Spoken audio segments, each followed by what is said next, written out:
key issues. Well, joining me also with us right now in studio, we have with us former Mandera Senator, that is Mr. Billow Kerrow, as well as Mr. Ken Gishinga, Chief Economist at Mentoria. And thank you, gentlemen, for making time for us. And let me start off with Mr. Billow Kerrow. Many are expectant, but at the same time, we are putting so much pressure on a minister who is serving in a very difficult economic environment. Are we being too overambitious with the expectations we have over him? Thank you. I think the media is creating a lot of hype about this budget. From the 2010 Constitution, the budget process was changed. Everything that minister is going to talk about is already in public domain. Mm-hmm. You have the budget policy statement from February. You have the printed estimates. There's nothing new he's going to read. All he does is a summary of whatever is in this document. So I don't think we should create so much expectations that there's something in that briefcase that has not been had, which is not out there. All right. But I think also the minister is doing what probably some of these other many countries in the world, or in particular in Africa, are doing. You know, have an expansionist or expansionary fiscal policy where you spend more to try and revive the economy. This is the because last year our economy contracted by 0.6%. Correct. And so what the government, like others, expect is that if they put in more money into the economy, they will be creating, a demand and, reviving the economy. But I think for Kenya, really, there's, for every country, there's specific issues, really. And for us, the main concern is not about just the size of the budget. Or the fact that they're going to borrow, most of that money. It's about the spending. The challenge you have had in this country is always about expenditure. You'll find that most of the time the media focuses on revenue, to the point where even counties are now being pressured. They don't collect revenue. The issue is not about revenue. The issue is about public expenditure.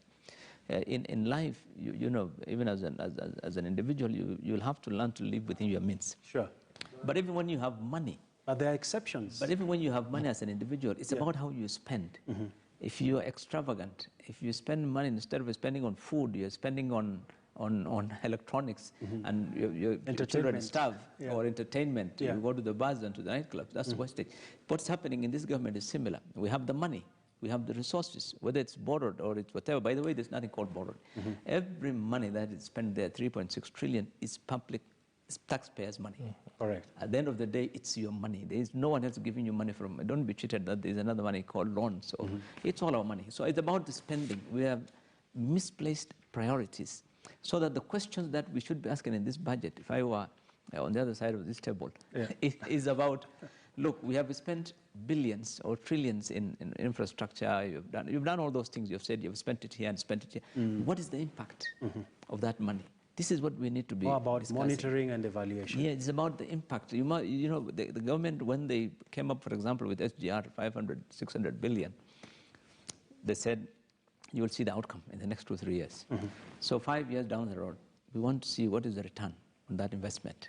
All right. And those are the things, really, that we need to be dealing with. Unfortunately, there isn't much. All right.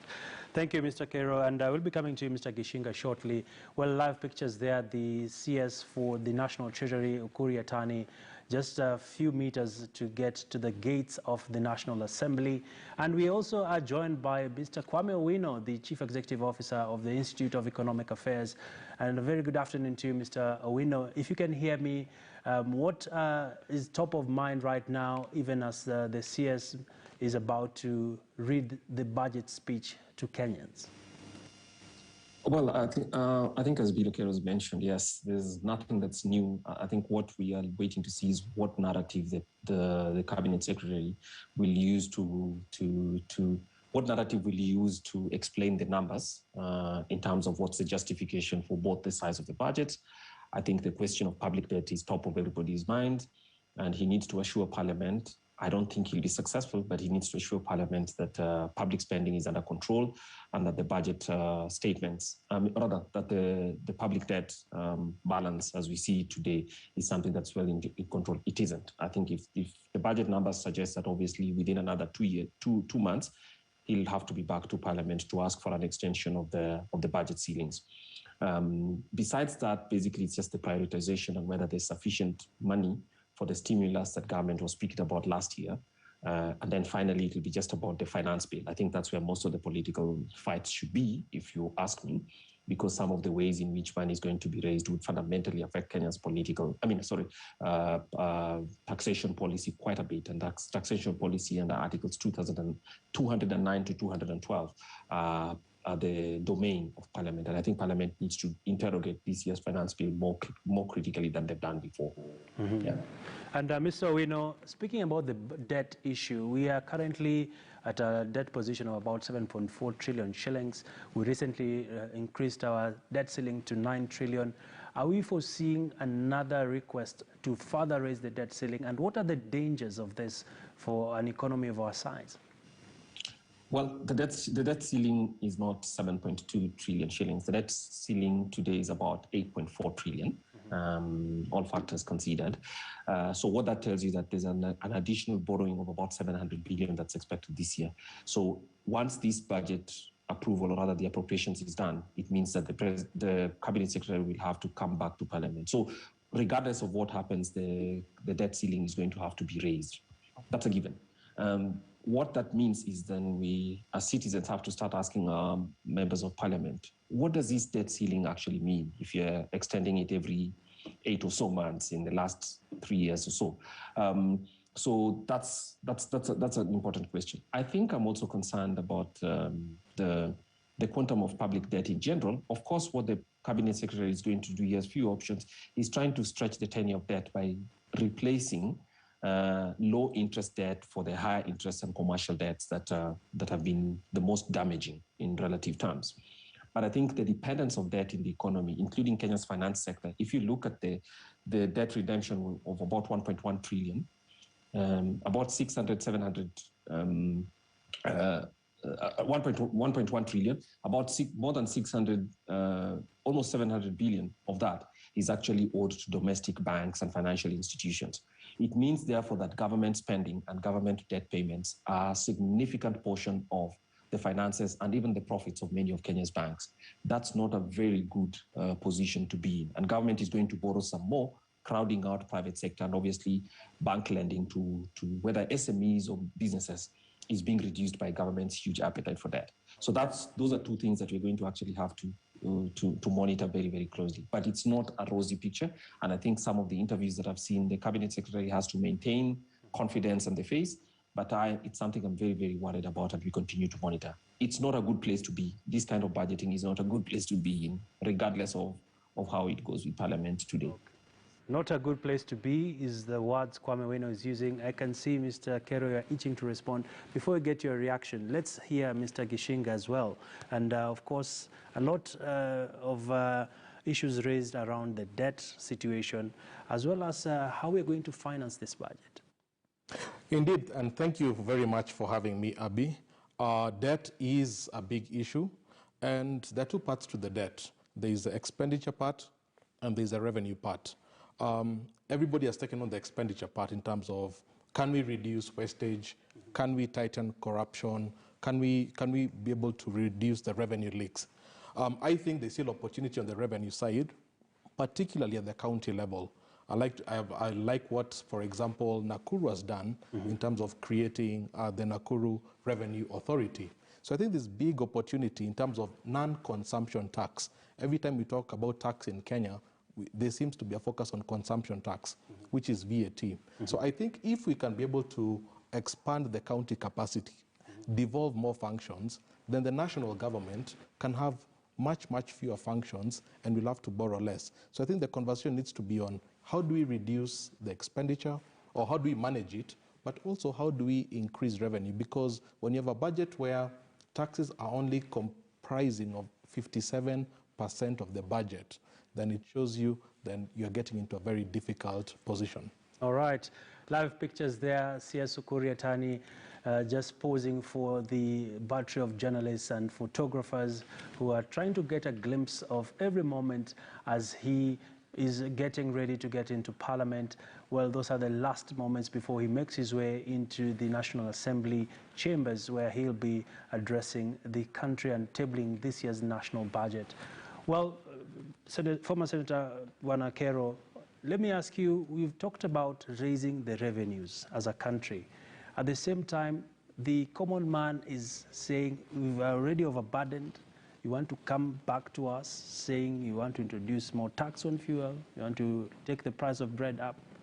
Border, there's a proposal to have the tax also go up. Is the government running out of options in regards to tax and revenue? No, it's not. The government is not running out of any option. The government has an option, of cutting down expenditure. That is where it's not about revenue. I think all this debate about raising revenue is completely misplaced, and that is why you see government raiding bread. 8 million kids have to go to school every morning and take bread. You tell them to increase the price by 16%. I mean, it doesn't make sense. Border is the most common form of transport today to the ordinary people. You tell them you want to pay just because you want to raise revenue. No, and then you now tell counties also raise revenue. The situation will be worse. So the issue is not revenue. The issue is the government must cut down its expenditure. That's the bottom line, and that's what the government is not doing. Last night I watched the CS talking about this budget, and he has his focus is not on expenditure, because you must really look at the fact that you have a poor country. This is a country where half the population is under poverty. We have the other half suffering from COVID, effects, and in the last 2 years. So you don't have that luxury of trying to have. I was just looking at the budget. If you look at the budget estimates, which was being read here earlier, the Defense Ministry is spending more than the Ministry of Education. Ministry of Education, basic education. We're not at war. You look at some of the expenditures of some of the ministries, and you just get shocked. Where is all that money going? It's about inefficiency. We need to reprioritize? Yeah, it's about misplaced priorities. And because some of this infrastructure, for example, the budget policy statement, when it was tabled in Parliament in February, the Parliament itself, through the budget office, was categorical. They said government must cut down expenditure, particularly on infrastructure, those areas which is taking a lot of the money. Because the return, the outcome, it's not there. It's not being felt.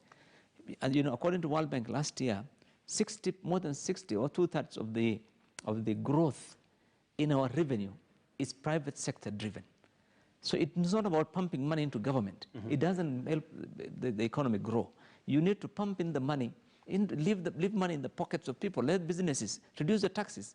Let small enterprises and businesses have the opportunity to grow, to expand, to do. It's not about government spending. We have a situation where government believes collect the money from the people and we spend it for you. It's not, because you're not growing the economy. And this is hype.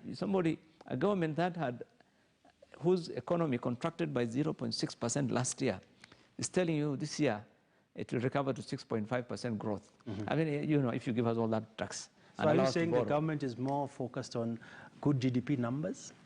I think, I mean, look, first of all, we are not talking of growth. Yeah. It's about a recovery. Yeah. You're going from 0.6 last year contraction, to 6 point whatever. And of course, this is not in isolation. The average in Africa, other economies also the sub-Saharan Africa average is below 3. Yeah. Where are you getting the 6.5? But okay, the point I'm making is that the issue really is this budget is not about the people. We should always be looking about the effects of the problems people are having. It's not the time to really hurt the people directly. Let me listen to what Mr. Kwame Wino has to say about this in regards to money to the pockets of Kenyans.